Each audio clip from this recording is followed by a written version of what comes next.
Valendo? Valendo. Já tá valendo?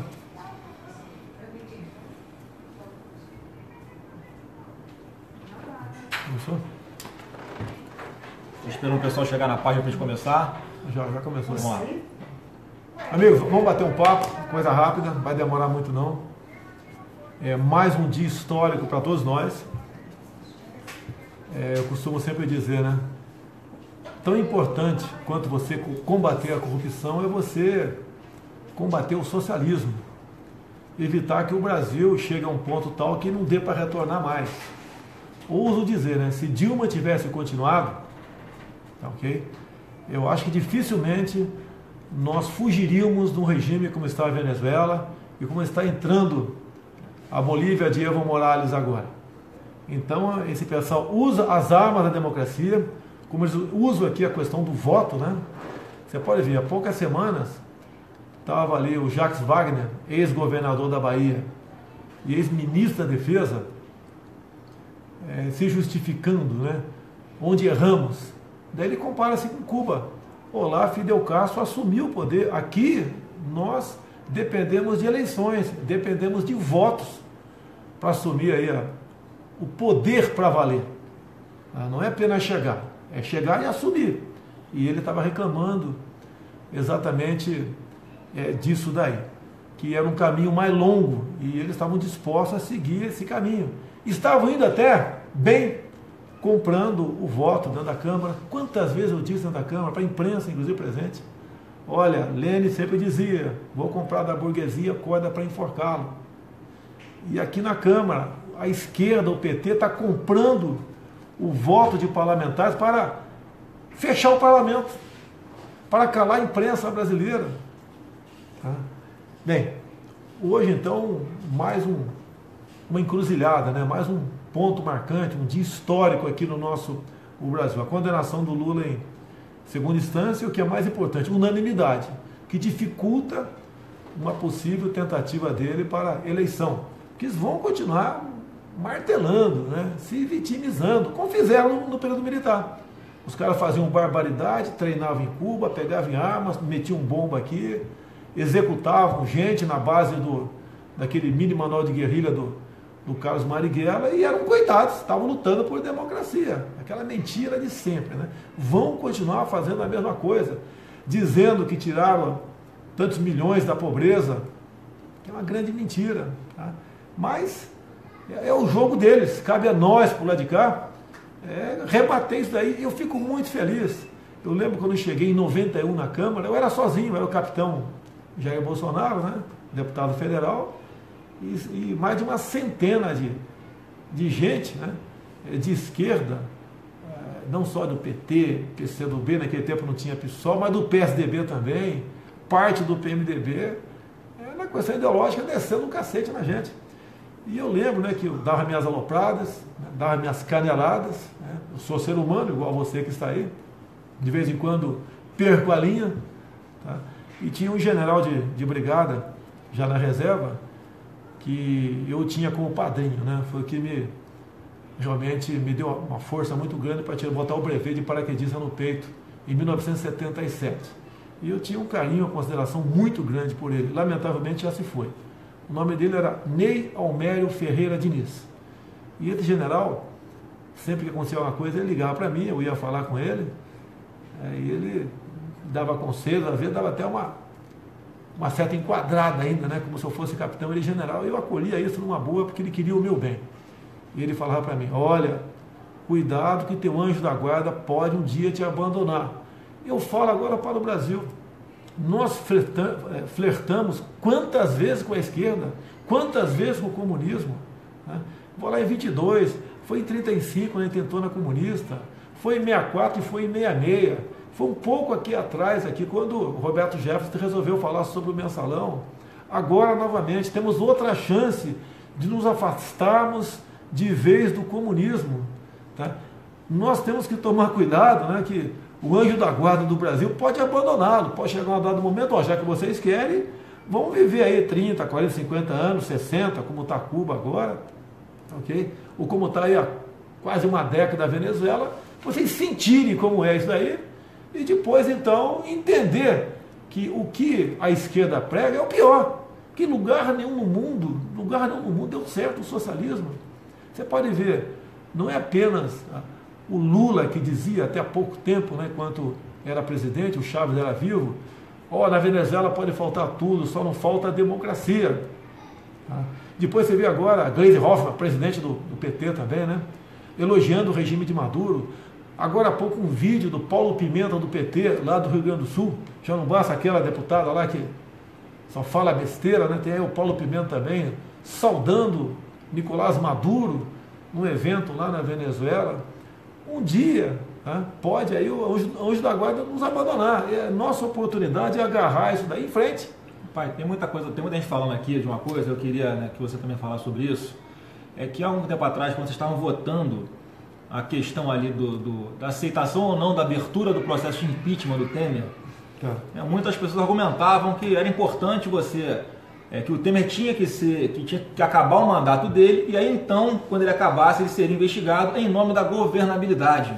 Então essa questão da governabilidade, que o Lula, depois de Fernando Henrique também fazer, o Lula implementou, né, de uma forma grotesca, e hoje parece que é normal você oferecer cargo, oferecer ministério em troca da tal governabilidade, e agora o Lula, ex-presidente, é condenado exatamente pelo modus operandi dele de garantir a governabilidade, ou seja, com a corrupção. O que você fala para esse pessoal e como é que você acha que essa questão da governabilidade tem que ser encarada, já que você já falou várias vezes que se é para fazer igual a esse lixo que está aí, você estaria fora. Primeiro que nem você nem eu nunca aceitamos cargo no Executivo. Já tivemos proposta de aceitar cargo no Legislativo Municipal aqui do Rio de Janeiro, você no âmbito estadual. Eu tive no começo do governo Lula também, onde foi me oferecido a superintendência do aeroporto Santos Dumont, no Rio de Janeiro. Vou deixar claro uma coisa, essa forma de governar não começou com o Lula não, veio lá de trás. Né? Sempre teve no Brasil isso daí. Né?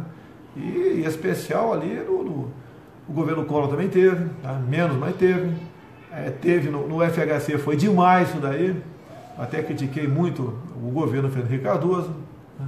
E o governo Lula, então, resolveu implementar de vez isso aí. É o toma lá da cá. A governabilidade para eles é entregar estatais, é entregar aí, diretorias de bancos oficiais, é entregar ministérios com porteira fechada, cada um faz o que bem entender lá. E daí o pessoal vota o que bem entender, vota lá aquilo que o governo quer. Assim foi aprovado em 2014 a emenda constitucional 81, que relativizou-se à propriedade privada. Hoje em dia eu peço a você que tem a propriedade privada, né? Não é apenas o homem do campo, não. Não é o homem do campo, fazendeiro, sitiante, não é você na cidade também. Leia e tome muito cuidado, que você pode ter seu bem expropriado, ok? Você perdeu o seu bem com tudo que tem lá dentro, em função da interpretação de alguns juízes na questão do trabalho escravo. É uma temeridade. Você pode ver, nas ditaduras, uma das primeiras vítimas da ditadura é a propriedade privada. Na Venezuela, na Bolívia, tá certo? Você tem 3, 4 imóveis, você vai ter só um. Tá? E aquele um, se for grande, vai dividir com os outros também. Agora, então, eles iam comprando, né, votos e aprovando o que bem entender para, na base das regras da democracia, impor o socialismo, impor a ditadura. Como dizia aqui há pouco tempo, né? Por que na África do Sul o racismo era legal? Porque estava na lei. É simples, né? Por que a propriedade privada aqui foi relativizada? Porque está na Constituição. E eu estou até alguns comentários aqui falando isso, que eu acho interessante, né, como te rotulam, te acusam de tudo. E nenhum adjetivo desse cola, porque é mentira, né? E quando a verdade está do nosso lado é muito mais fácil, né? Te acusam de ser uma pessoa, né, autoritária, que flerta com a ditadura, extrema-direita, uma pessoa que defende a propriedade privada. Está falando aqui em reduzir Estado. Cansa de falar a favor de arma na mão do cidadão de bem, do cidadão ordeiro, né? Que o primeiro pré-requisito para se iniciar uma ditadura é exatamente você reduzir a resistência da população, desarmando-a. Então, quer dizer, tudo ao contrário do que a grande imprensa prega, você querendo te rotular como uma pessoa que flerta com regimes autoritários, é o contrário. A gente está vendo aí que o Lula, por quanto tempo ele financiou Cuba e a Venezuela, e olha como estão esses dois países hoje em dia. Agora há pouco eu conversei com o Cláudio Carvalho, uma conversa muito rápida, mas eu acompanho. Tá? É um homem que realmente tem uma posição claríssima no tocante ao que vem acontecendo no mundo, em especial aqui na América do Sul, o nosso Brasil, nessa questão de esquerda. Os caras sempre pregam, né? Igualdade. Igualdade, igualdade, igualdade. Meu Deus do céu. Igualdade só existe em dois lugares, né? Na miséria e no cemitério. Tá? Nós somos diferentes, não tem como. Eu sou diferente de João e João é diferente do Jair. E ponto final. E cada um vai levar a sua vida, né, de acordo com o seu mérito. Tá?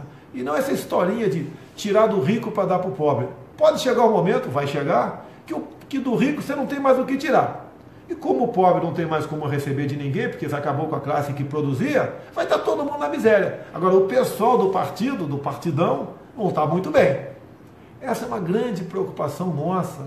Não devemos deixar passar essa oportunidade. Igual as eleições. Muita gente fala, não vou votar em ninguém. Ou então só vou votar em presidente. Agora, esse pessoal que está nas ruas agora de camisa vermelha, com bandeira, com foice e martelo, vai todo mundo votar lá no PT, no PCdoB, no PSOL, na rede. Né? Vai fazer isso daí. E se você, por lá de cá, não votar em ninguém, proporcionalmente, eles vão botar uma maioria dentro da Câmara. Você pode dizer, por que tento me rotular agora como corrupto? Vai botar na situação de igualdade com os outros. Não adianta a gente falar que aquela mansão lá de Angra, tá lá, vale talvez 400 mil reais. Não adianta falar isso aí. Tá? Tem gente que acredita ainda que eu tenho uma mansão em Angra. Tá? É a questão do auxílio moradia. Pô, tá em ato da mesa. Quem não quiser prestar recibo de nada, não apresenta. Tá? E recebe o auxílio moradia descontado 27,5% de imposto de renda. Daí o cara fala, isso é imoral. Então, pessoal da imprensa, eu pergunto para vocês, é moral vocês serem contratados como pessoa jurídica para dar uma volta no imposto de renda, que é 27,5%, caso fosse contratado como pessoa física, tá certo? Então, eu não posso abrir mão disso, né? Me dá um conselho, pega um apartamento da Câmara, vende o teu, posso até fazer isso, mas querem me rotular de corrupto por causa disso. Tem uma grande coisa que separa pai, você, nós, né? Desse mar de lama dessa galera, que a gente está totalmente dentro da legalidade sempre. Esses caras ultrapassaram a barreira da legalidade e estão sendo condenados. Eles vão na Vila História de Mambucaba, quem conhece sabe, dá 45 km de Angra. Lá funcionário fantasma. Mas olha só, meu Deus do céu, os caras tiveram poucas horas lá, eu estava lá por coincidência, passei por lá, conversei com os caras, em nenhum momento eles perguntaram se aquela lojinha de açaí era da menina. Daí você vai no Diário da Câmara, se não me engano, 12 de dezembro, está a publicação das férias daquela minha funcionária, a partir de 27 de dezembro até final de janeiro. Então não é porque eles não acharam ela lá, ela é fantasma, ela estava de férias. Pô, eu não quero nem saber onde ela está, não compete a mim saber onde ela está. Ela vai para onde bem entender, quiser vender açaí, vende, quiser vender biscoito na praia, se quiser ir para a praia, se quiser ir para o Nordeste, para o Sul, para o Chile, vai para onde bem entender. Fantasma. Eu estou agora justificando o tempo todo que não é uma funcionária fantasma. Atacaram uma mulher, já de idade, tá? Uma senhora que ganha 1.300 por mês comigo, tá, ok? Mas vamos lá. Pois uma pergunta, só para você dar também uma respirada organizada aí, pai. Agora, com essa situação do Lula, como é que você acha que vão ficar as questões das pesquisas que são feitas aí, as oficiais, né, as consagradas pela imprensa? Porque não raras vezes as pesquisas colocam, né, o nome Bolsonaro com toda certeza muito mais para baixo, e na hora que abre as urnas está lá o Bolsonaro muito maior. Eu passei por isso aqui ano passado na eleição para a prefeitura, em que Datafolha e Ibope davam ali 6, 7%, no sábado, no dia seguinte, quando a urna abriu, a gente teve 14%, ou seja, 100% de margem de erro. Olha só, teve uma pesquisa do Vox Populi agora, lá no Rio Branco, capital do Acre, ok? E teve a espontânea. Eu estou com um torno de 20%, e está lá o Alckmin com 1%, e não aparece a espontânea, né? Não aparece a Marina, na espontânea, em Rio Branco, capital do Acre, a terra dela. Daí vai para a estimulada. Eu estou com 30, ela vai para 20 mais ou menos. Mas como é que pode? Não tem lógica. Não tem cabimento. Tá? Um grande sinalizador de pesquisa, né, é a espontânea. Quando você pergunta para o cidadão e ele responde, é o João, Tá? É sinal que dificilmente ele vai deixar de votar no João.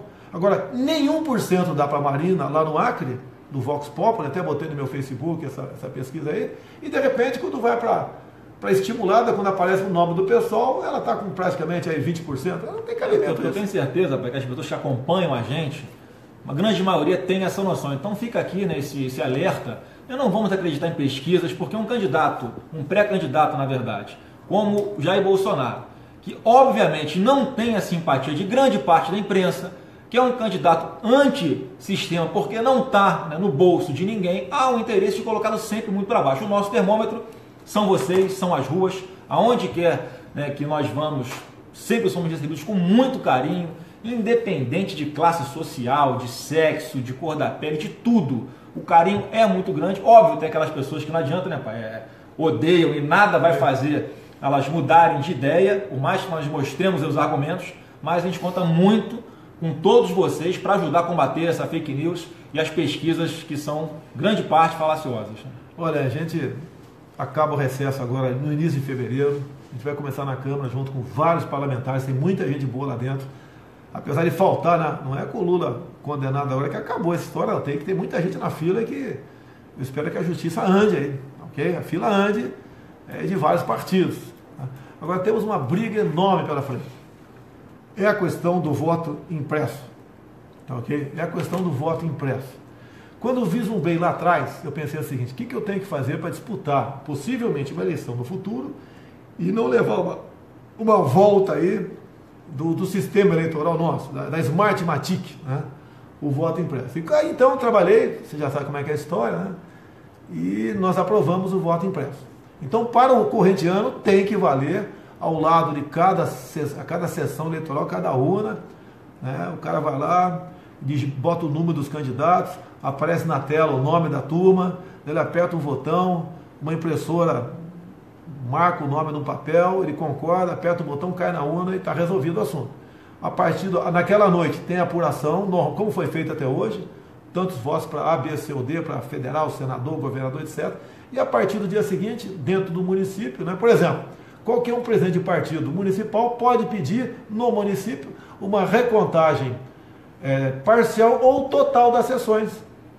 E daí o cara vai lá no TRE, pega a urna, né? Lógico, uma equipe lá, pega e conta. Então aquele voto de papel tem que bater a contagem deles com aquela tripa que a gente vê no dia da apuração, naquela tarde de domingo, que na sessão eleitoral é botada na parede. Tem que bater igualzinho, meu Deus. Se não bater, tá errado. Bem, estamos assistindo aqui o nosso ministro Gilmar Mendes, do TSE, disse que não tem condições de implementar, não tem dinheiro, não tem recurso, e só vai dar para atender 5% de aproximadamente 600 mil urnas do Brasil. Seria mais ou menos aí 30 mil urnas que teriam então um voto impresso. Não podemos concordar com isso. Tá? Na pior das hipóteses, né? Na pior das hipóteses, tá? Espalhar essas urnas pelo Brasil todo. E daí dá para fazer por amostragem. Tá? Não pode, por exemplo, você vai votar no colégio X, que tem 20 sessões. Tá? E lá, por exemplo, a votação naquela urna do voto impresso tem que ser semelhante à dos demais lá. Então até daria para fazer por amostragem, né?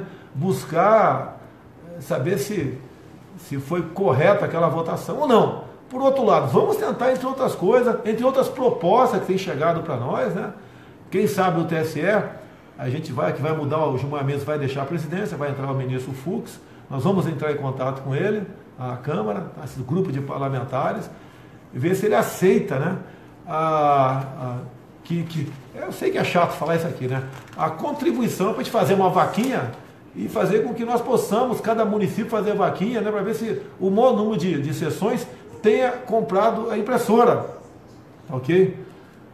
Para a gente comprar a impressora vai ter uma eleição limpa. E daí sim apelar para todo mundo, em especial aquele que anula o voto, não vota em ninguém, porque desconfia da urna eletrônica, que vá votar. E não temos não vamos ter outra chance a não ser essa que se aproxima, e trabalhando dessa fórmula. Como o pessoal pede para mim, uma outra sugestão também, que a gente pode implementar, né? Vai pagar missão para vocês. Acabou a votação domingo, né? A tripa é colocada na parede lá no colégio, lá na sessão eleitoral. Vai lá, tira uma fotografia da parte de cima, a gente vai orientar que essa fotografia via WhatsApp vá para um telefone, a gente possa fazer então por amostragem uma contagem, que a totalização é que existe a possibilidade de ter a fraude maior na totalização, e por amostragem dá para a gente fazer esse trabalho, se bem que nós também desconfiamos da urna em si, tá? Você está votando ali, você não sabe para quem foi aquele voto, lá dentro depois, me desculpa aqui, né? Eu não entendo muito de informática, mas quem entende diz que pode ter um resultado adulterado ali na própria tripa por lá de fora. Então nós temos que partir para o voto impresso e ponto final. Então a pergunta que estou perguntando aqui, né, o que é que com essa situação do Lula, né, ele não concorrendo, o que é que muda, né, na sua cabeça com relação aí às eleições desse ano? Olha, me interessa o que vai mudar para o Brasil, tá?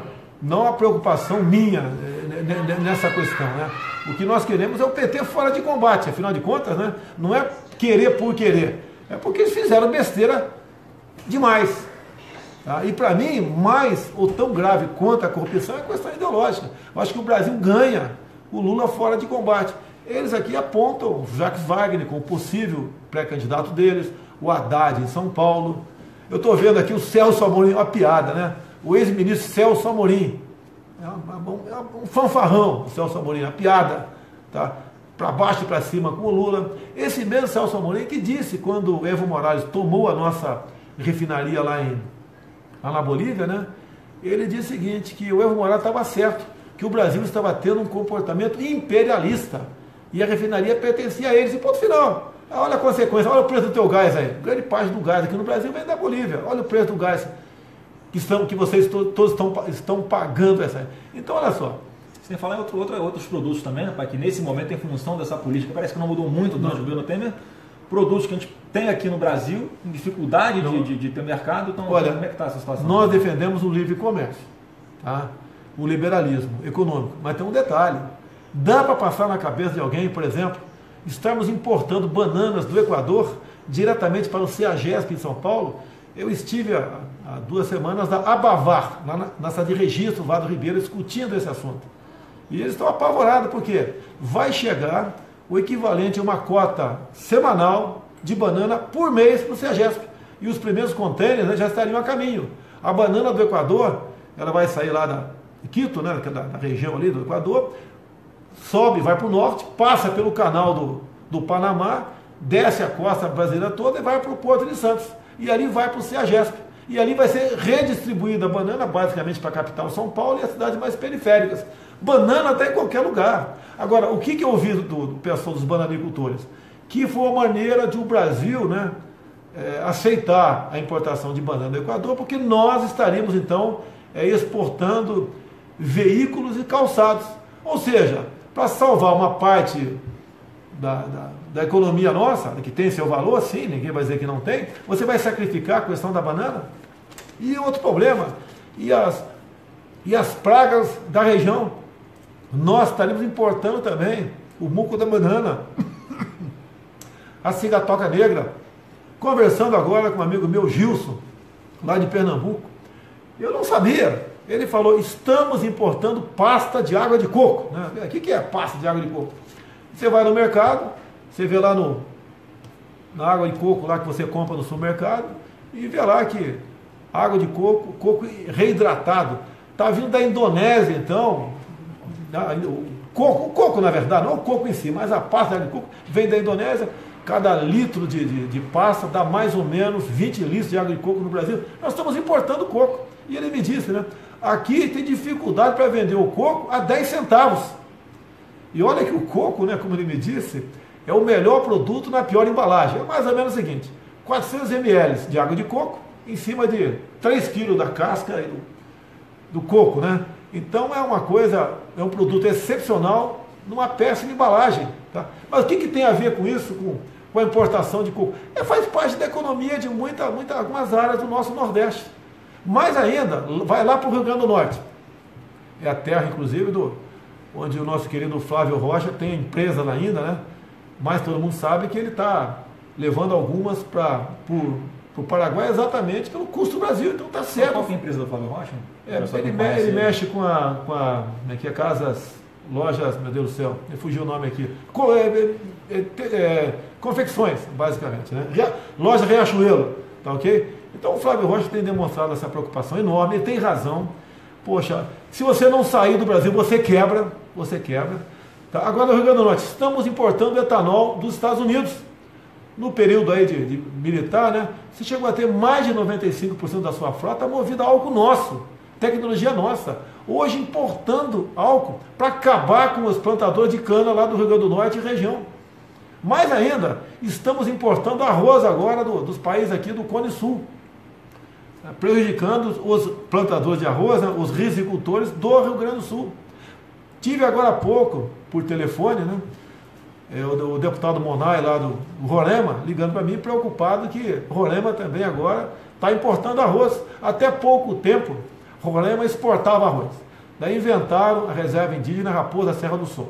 Uma briga enorme. Os rizicultores tentaram de toda maneira tirar 1% da área Raposa Serra do Sol, porque era a área que os índios mesmo poderiam, em parceria com os brancos, né, produzir arroz. Não tiveram sucesso. Então hoje Roraima depende também da importação de arroz. Isso é nosso Brasil.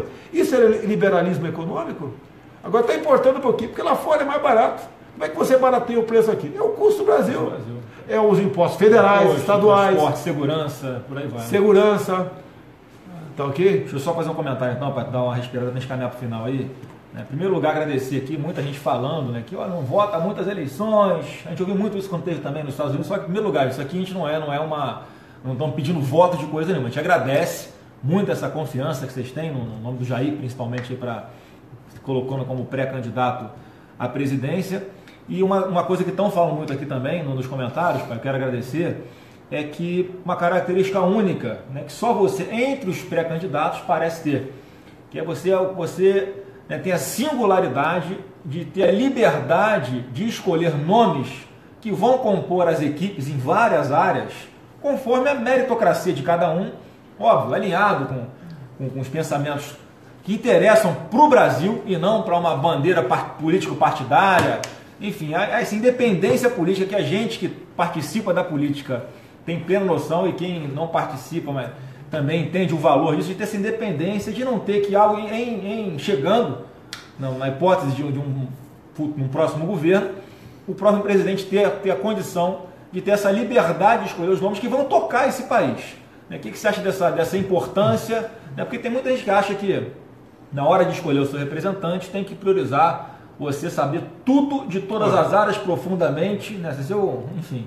E na verdade a gente percebe que essa decisão do TRF4 hoje mostra que o maior câncer que nós temos no país hoje é a corrupção, e muito entranhada na máquina pública, e aconteceu, né, no governo federal por muitos e muitos anos, mais de década, não foi só no governo do PT, para garantir a governabilidade. Bem, olha só, há pouco eu anunciei aí o economista Paulo Guedes. Até eu anunciei ele porque eu comecei a receber ataques do contra lá, né? O cara não entende nada de economia. Ué, você entende? Lula entendia de economia? Dilma, aquele economista, entendia? Lá atrás Itamar Franco foi presidente, com o impeachment do Collor. Quem ele nomeou para ministro da Fazenda? Fernando Henrique Cardoso, um sociólogo. Nem o ministro da Fazenda entendia de economia. Ele tinha uma equipe, né, que alguns já haviam tido experiências fracassadas em planos econômicos anteriores, e deu certo no plano real. Então, o que faz um presidente? Como está na própria Constituição, ele não governa sozinho, ele governa com a ajuda de ministros que entendem do assunto, que queiram realmente, né, se sacrificar por um projeto de um Brasil diferente, melhor para todos nós. Talvez eu seja o único pré-candidato que chegue por ocasião das eleições com o ministério formado, no máximo 15 ministros, não precisa mais do que isso, até para a gente saber o nome deles, né? O próprio Temer, se for perguntar para ele o nome de todos os ministros, tenho certeza que ele não vai dizer, não sabe, ok? E nós temos que conhecer os ministros. Agora, você pode ver, tem muita gente que vai vir candidato agora, né? Vai com essa punição do Lula aí, vem candidato, mas não vai anunciar um ou dois nomes, mas nada além disso. Vai deixar os outros nomes, 90% dos ministérios, depois das eleições, caso ele ganhe. Qual a intenção disso aí? É negociar, é pedir apoio dos partidos. É chegar o partido X, ó, 3 ministérios para você, 4 para outro, 2 para outro, 1 para cá. E vai continuar exatamente a mesma coisa. Uma exigência que eu acho que vocês têm que fazer é o futuro dos candidatos apresentar já seu ministério. Já não, né? A partir até agosto, quando tem a convenção, de apresentar seu ministério, você saber quem vai estar lá. Ou na mão. Porque é o seguinte, acaba a eleição, o cara dá uma banana para vocês, né? Dá uma banana e vai para o cantinho com o grupo político dele. Olha, para a gente cooptar aqui tal partido, o que temos que dar para eles?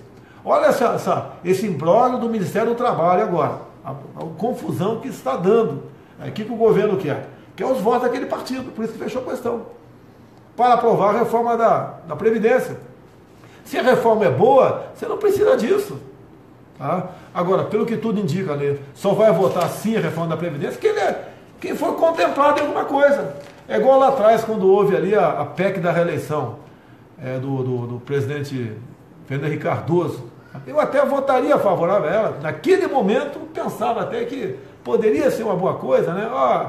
Aquele discurso, não, mas 4 anos é muito pouco, mais 4 ele consegue começar e terminar muita coisa. Mas quando pintou o FHC, 200 mil reais, hoje seria talvez uns 600 mil, né? Comprando muito voto lá dentro, estou fora, não tem contra. Não vou depois explicar que votei sim e não levei nada. É o fim da picada. E o toma lá da cá. Você pode ver, quando o FHC assumiu, ou melhor, Lula assumiu em 2003, eu fui procurado, né, me ofereceram a superintendência do aeroporto de Santos Dumont, no Rio de Janeiro. Só a cantina, hoje em dia, deve dar, não sei, quase 200 mil reais, né? Por mês, que tudo lá é caro, o suco laranja é mais de 10 reais, um pão de queijo 5 reais, tá? O lucro lá é 90%, tá ok? É lógico que não posso aceitar isso daí, tá ok? Não posso aceitar isso daí. E fiz a minha parte, tá ok? E fui, toquei o barco. Se tivesse aceito, estaria enrolado, teria que votar tudo com Lula. É o que eles queriam fazer na época, né? Cooptar o maior número de parlamentares para, na lei, como disse na questão do racismo na África do Sul, né? Implementando o seu projeto totalitário de governo com o voto do pessoal comprado. Voto comprado não é democracia. Pretendemos sim ir anunciando a nossa equipe ministerial por ocasião das eleições. Bom, pessoal, caminhando para o final da live aí, né, fazer minha última intervenção para o Jair também se despedir. Né, eu quero agradecer aí mais uma vez essa participação maciça de todo mundo. A nossa força são vocês, é o que nenhum outro pré-candidato tem. É esse trabalho voluntário, espontâneo. Né, e quando alguém perguntou aqui se o Jair ia, o que mudava para o pré-candidato Jair Bolsonaro com essa bem provável ausência do Lula nas eleições, ele foi bem claro aqui que a conduta dele vai permanecer a mesma, porque ele não tem um trabalho para agradar ninguém ou atrás de votos. Ele fala a verdade, né? Ele é essa pessoa que está aí, né? que fala com o coração, e por isso eu acho que está tão carente isso hoje na política, pai, que acaba não ganhando votos ou ganhando simpatia, ganhando essa credibilidade, ganhando a confiança de muita gente que tem depositado aí, principalmente no seu nome como pré-candidato à presidência. Eu pergunto aqui se o Olavo de Carvalho será meu ministro. No mínimo será um excepcional conselheiro, tá ok? No mínimo, tá ok? Gosto muito dele, das suas posições. É também o meu professor, um homem que ajudou e muito a mudar a cabeça da garotada no Brasil, como o Enéas Carneiro também. O pessoal acordou tarde, mas hoje em dia nós temos o Enéas Carneiro como um homem muito importante na história do Brasil, tá ok? E aí o que a gente tem que fazer para mudar esse Brasil? Muita coisa, mexer no currículo escolar, acabar com a luta de classe, né? Jogando um contra o outro o tempo todo, valorizar a família brasileira, respeitar a criança em sala de aula, mandar para o espaço a ideologia de gênero, valorizar o nosso produtor rural. O pessoal do MST, as suas ações têm que ser enquadradas como terrorismo, valorizar nossas polícias civil, militar, federal, rodoviária, ferroviária também, o que sobrou dela, né? As nossas queridas Forças Armadas não podem viver com sobressaltos o tempo todo e corte de orçamento. Só lembro do pessoal quando tem algo ruim para ser resolvido, né? Dar uma retaguarda jurídica ao nosso policial, poder trabalhar com tranquilidade. Nós devemos acabar com acordos com ditaduras, programa mais médicos. Eu topo continuar numa condição. Vamos lá? Revalida neles, salário integral e poder trazer a família para cá. Não vai ficar quase ninguém.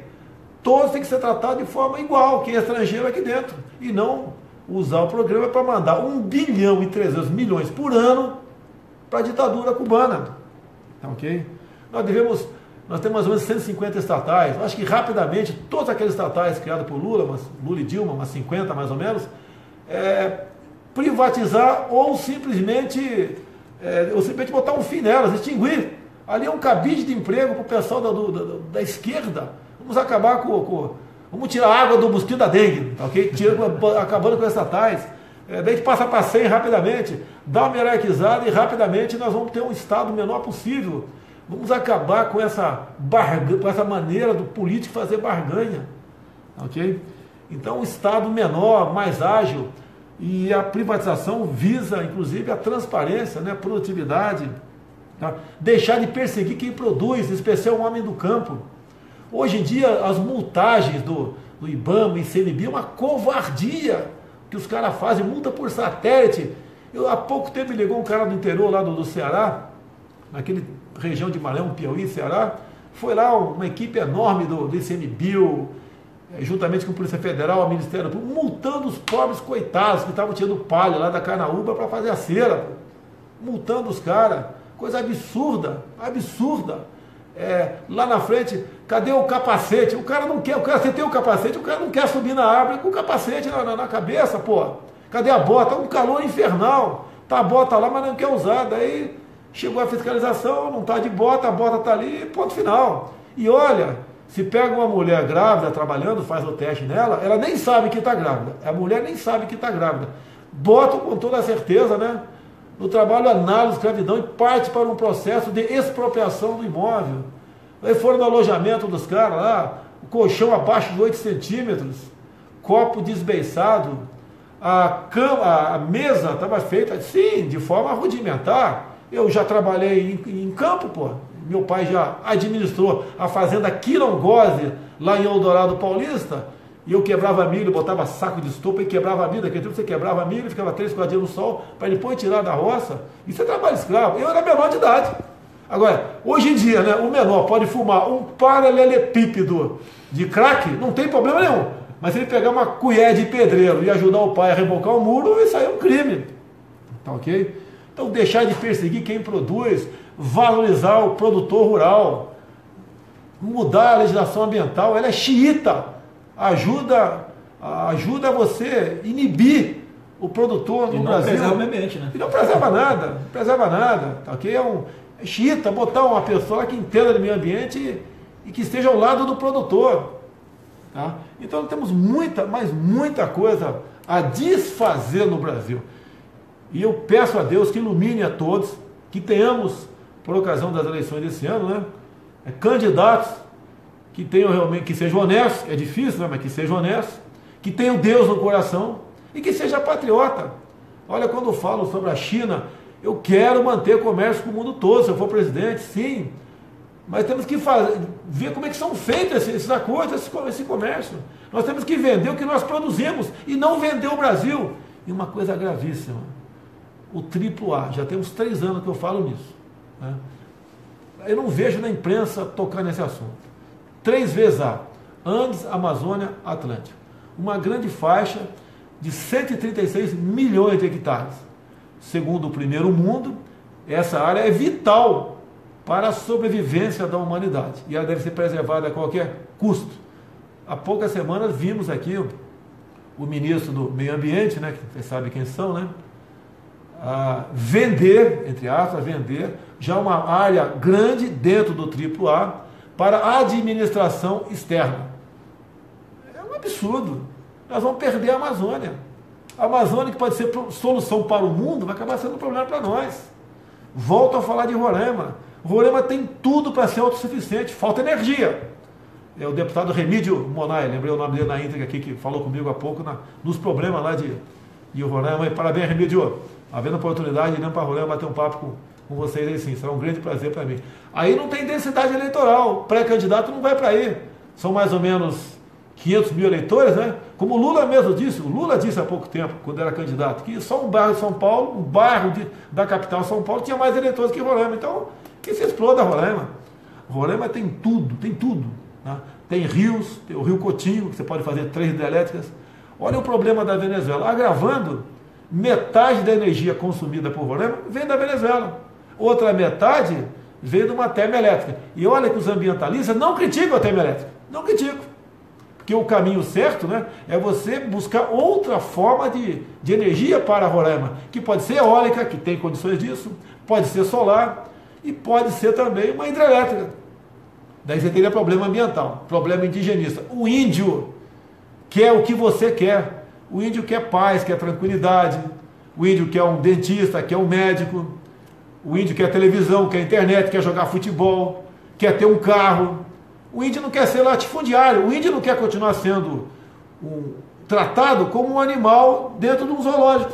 Estou te fazendo uma pergunta aqui, pai, né? Se você chegar à presidência, se você vai reconhecer Jerusalém como capital de Israel. Eu já falei sobre isso aí, logo no primeiro, segundo dia que o Trump decidiu. Eu falei que ia botar como é que é? Ctrl-C, Ctrl-V, é isso? E ponto final. Israel, estive com meu filho lá, foi no começo do ano passado, né? Todos os nossos filhos. 2016. Teve lá o pastor Everaldo também, ó, agradeço, aí tivemos um probleminha, mas agradeço aí aquela viagem foi maravilhosa lá, em grande parte ele que nos conduziu. E vimos lá a questão da agricultura no deserto. Por lá chove menos do que o sertão, o semiárido nordestino. E lá os caras conseguem ter uma agricultura que lhes dá segurança alimentar. Aí ele exporta para a Europa. Tá certo? E nós aqui, o nosso homem aqui no Nordeste, vive em dificuldade. Olha só, o Exército Brasileiro tem uma tecnologia para poço profundo, que você pode tirar a água lá no Nordeste. Ver se os políticos locais, em parte, né, aceitam discutir essa tecnologia junto com o nosso Exército Brasileiro. Eu tenho conversado com os militares do Exército nesse sentido, tá? Agora, por que grande parte do político não quer discutir isso aí? Porque o carro-pipa dá voto.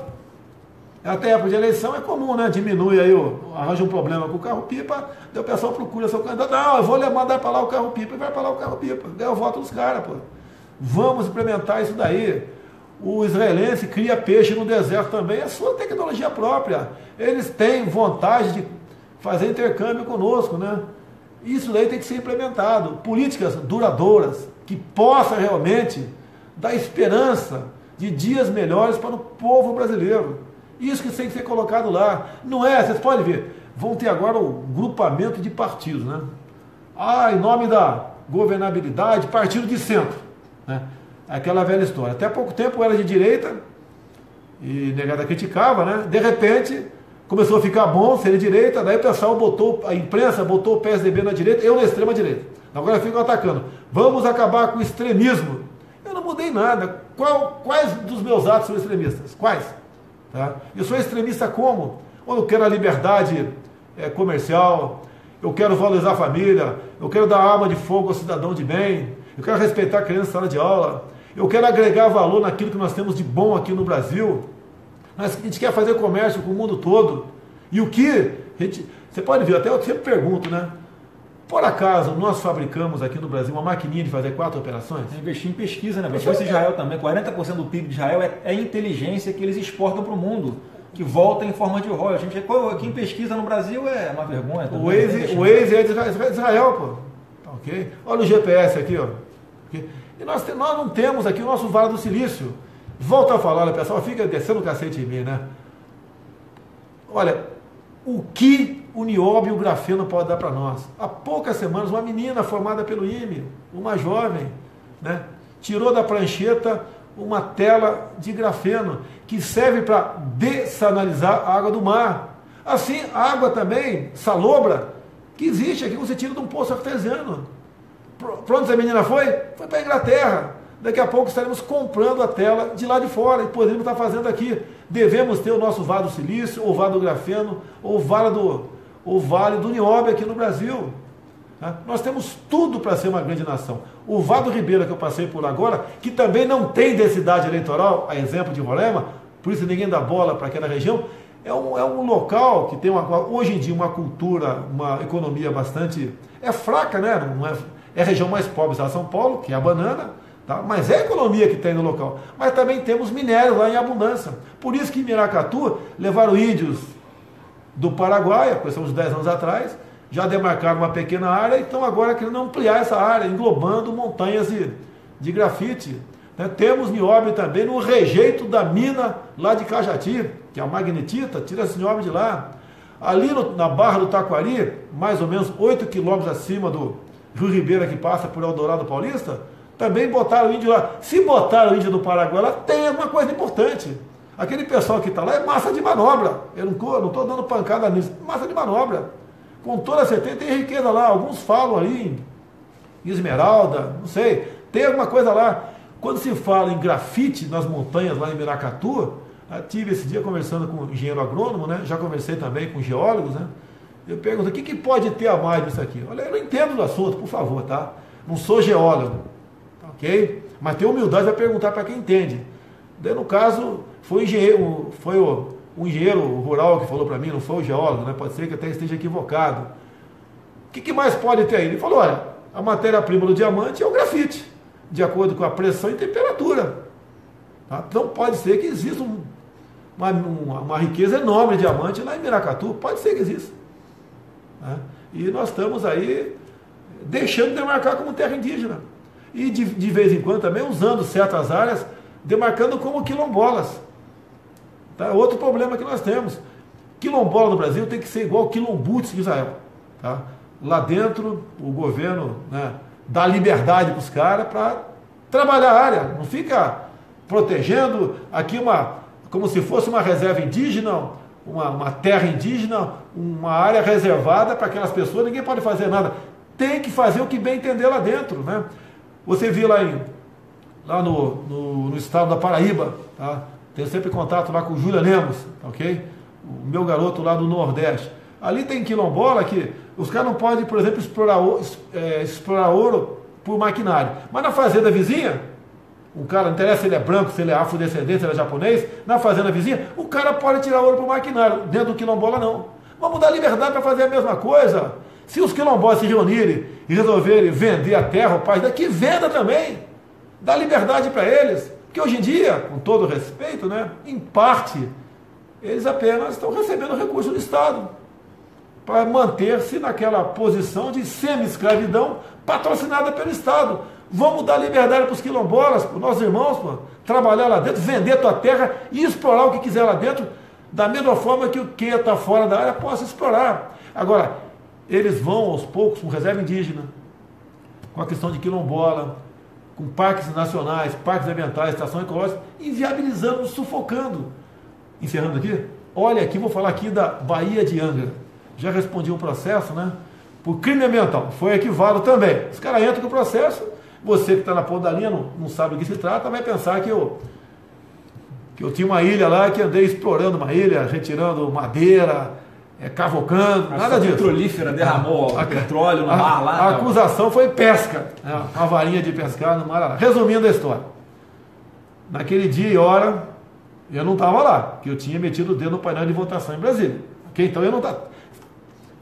Naquele dia e hora do alta inflação, eu não estava lá. Mas a Baía de Angra, demarcada como estação ecológica de Tamoios. Uma área, né, que na mão de bons brasileiros que entendam e queiram realmente explorar o turismo, dá para faturar bilhões de reais por ano. Quem não queria nessa época pegar e ir numa ilha com um hotel lá, ou no continente nosso com hotel também, com pensões, tá certo?